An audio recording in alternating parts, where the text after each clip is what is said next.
Bonjour et bienvenue dans le Grand O, l'émission qui t'accompagne dans la préparation du grand oral. Dans cet épisode, nous allons nous concentrer sur l'interaction avec le jury. Tu vas passer le grand oral devant un jury composé de 2 personnes. Le jury évalue tes capacités d'analyse, la clarté et la structure de ton exposé. Il est bienveillant. L'une des premières choses que tu dois prendre en compte est que le jury ne sera pas forcément spécialiste du sujet que tu as choisi. Et tu devras certainement adapter ton discours et le mettre à sa portée. Ce qui m'amène à une petite astuce. Si tu abordes un point complexe et que tu utilises un terme technique, par exemple l'ingérence d'un pays dans un conflit armé, il y a de grandes chances que le jury te le fasse définir, ce terme ingérence. C'est donc une manière d'orienter au moins une des questions à venir. Mais revenons au temps d'échange avec le jury. Vois-le plutôt comme l'opportunité de préciser ou de corriger ce que tu as dit dans ta présentation. C'est le jury qui engage le dialogue, mais en aucun cas, tu dois le refuser ou le subir. Montre-toi également honnête. Si tu ne comprends pas une question, demande au jury de reformuler.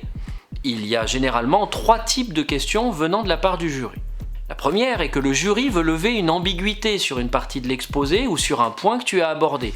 Si tu as été imprécis et si le jury a relevé une contradiction, pas de panique. Tu reprends l'idée directrice en admettant peut-être « je n'ai peut-être pas été parfaitement clair sur cette question ». Et tu peux enchaîner avec une reformulation ou une explication différente de celle de ton exposé de départ. Pense également à illustrer par un exemple différent. Le jury, dans un deuxième cas, peut souhaiter un complément d'information. Peut-être que le jury reste sur sa faim, sur une partie de ton exposé, et il te demande de compléter, ou si tu as omis de dater un événement ou le nom d'une personne essentielle. Si on te demande une information précise, factuelle, et que tu ne connais pas la réponse, encore une fois, sois honnête et n'invente surtout pas.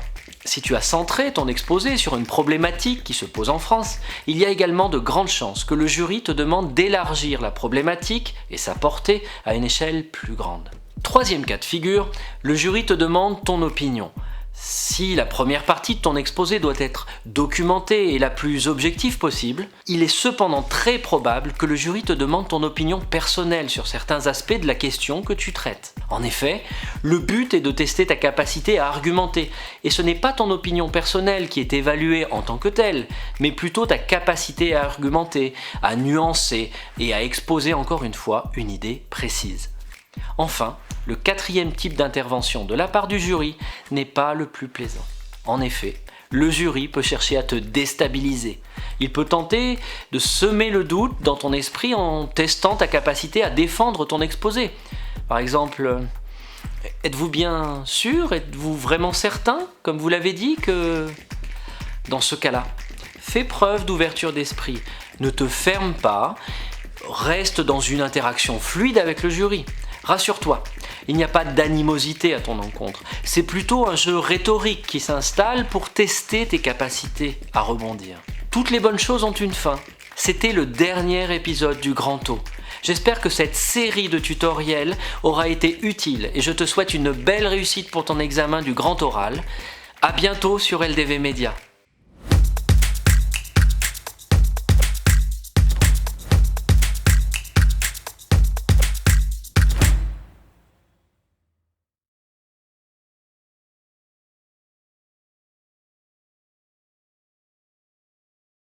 N'oublie pas de rester en contact avec LDV Media et ses contenus pédagogiques. Pour cela, abonne-toi à la chaîne, active la cloche pour les notifications et n'oublie pas, nous sommes présents sur tous les réseaux.